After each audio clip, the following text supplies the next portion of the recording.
I was in the celebrated nursery school. The celebrated nursery school is called Ruere. So we were both on the hill in Rugarama, Matthew and I. He in Gigezi High School, me in Ruere Nursery. Those days they didn't call it nursery, it was called a church school. And, but that's the church school that produced Dr. Ruhakana Rugunda, the Prime Minister of the Republic, Professor Emmanuel Mutebire, the Governor of the Central Bank, and a few others. For lack of time, I will not name all of them. So he was a much older person than I. When I first heard of him, he had already been guild president at Makerere University. And politics in Uganda had, as he says in the book, I saw that bit, had begun to go the wrong way. And those days, we were young leaders, youth leaders, quite radical, and we espoused a particular political ideology. And when the events of 1966-67 happened, we actually took a position. And our line was, and I was happy to meet my late friend, Gracie Binjira, my late friend, Barak Kiria, and George Magezi, and we shared together this for a very long time. We thought, as Matthew I'm sure would say in the book, I hope you cover this, we thought that these people represented, I want to put it nicely because I have now matured. I don't want to use the words we used to use then, which was that we thought they were working for forces that were anti-liberation. Those days we called them imperialist forces. And therefore, we were never on their side. So when I met them eventually in the struggle, in Nairobi actually, when I eventually met Barakidia, Grace Binjira, and so on, and we had long interactions, I told them that if we had known what actually they represented, we would have been with them. Because we discovered that, and Matthew Chikere was categorized in that group. So we discovered that if there were any true nationalists in Uganda, these were the ones.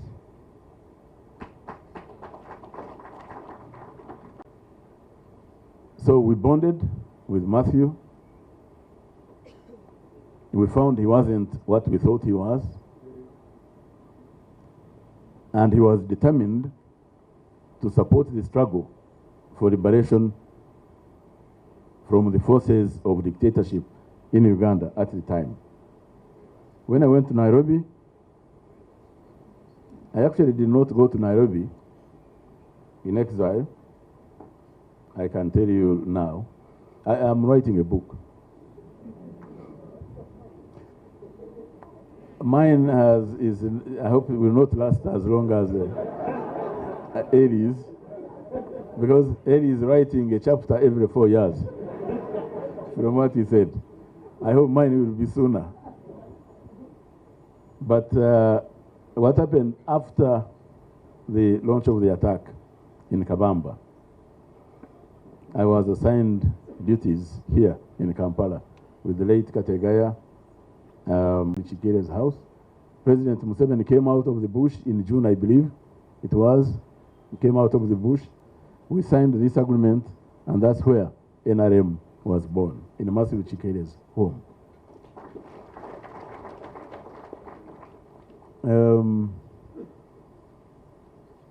When we had problems,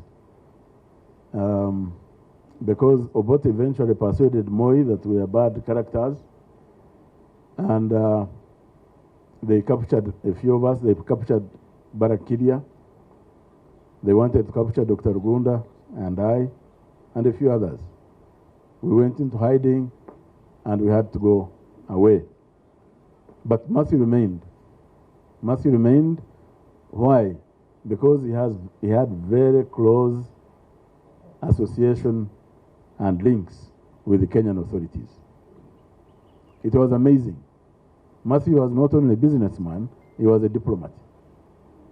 In security, he had connections. In government, he had connections. So he was the protector of the struggle. When our young people, fighters, got injured, as Eli told you about himself, he came to Nairobi. Who was there to help? Matthew Chikeire.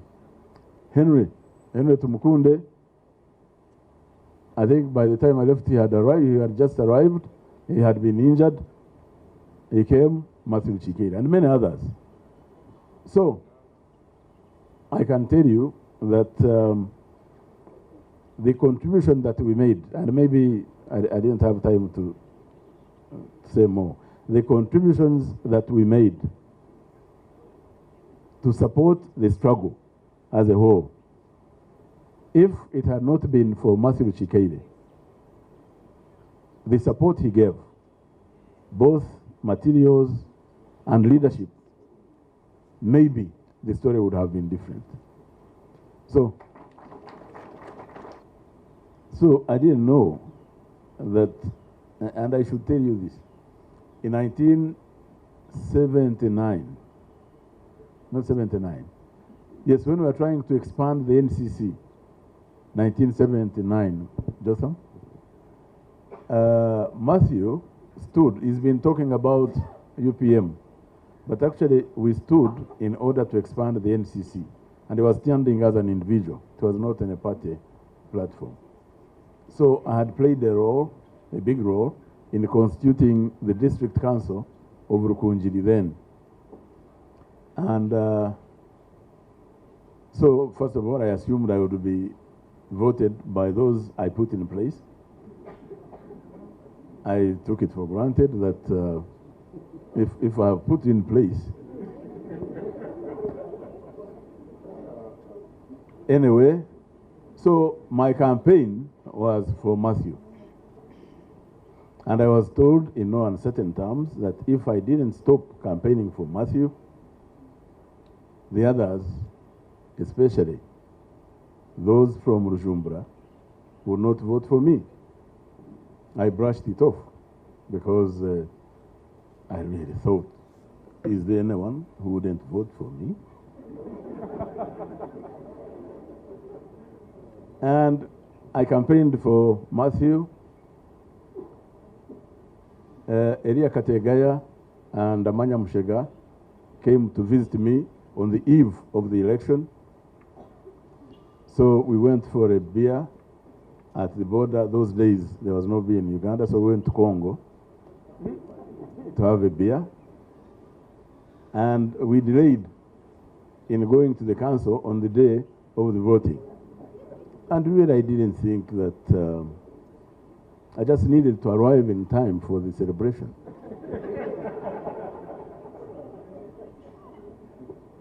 And guess what? When we arrived in town, going up to the district council hall, I found Chinchizi councillors, very miserable looking on their faces. So I stopped. I had Kategaya Manya. I stopped. I said, where are you going? Is the vote over? They said, you mean you didn't know? I said, no, what? You were defeated. So me and Matthew were defeated, and the only votes we got, the majority of the votes we got, were from Chinchizi. So I now know the affinity that Chinchizi has with Matthew Chikeire. I think the other point that I didn't know that comes out is that Nyabingi resistance was the mother of African liberation. that it inspired the black nationalist and Pan-Africanist movements in North America and the Caribbean, and that ultimately that inspired the struggleists like Kwame Nkrumah and Jomo Kenyatta. And these were our people in Kigezi. I didn't know that. So I can say that by reading this book, the part that I've read,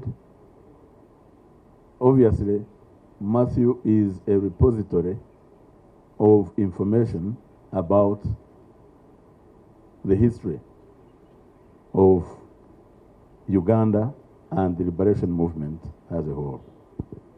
And eventually, because of his ways of doing things, he changed our soul. So I think he would be saying in the book that these guys who are in all these places have all come together to one center, mainly because of Matthew Chikele's effort. So congratulations, Matthew, for writing a book. You have led the way. I think all of us, you know, in the struggle, of course, we use methods where you don't share too much information with everybody. So Matthew has a story which is a complete story, only to the extent of his knowledge. Eli will write his 20-year-old long book.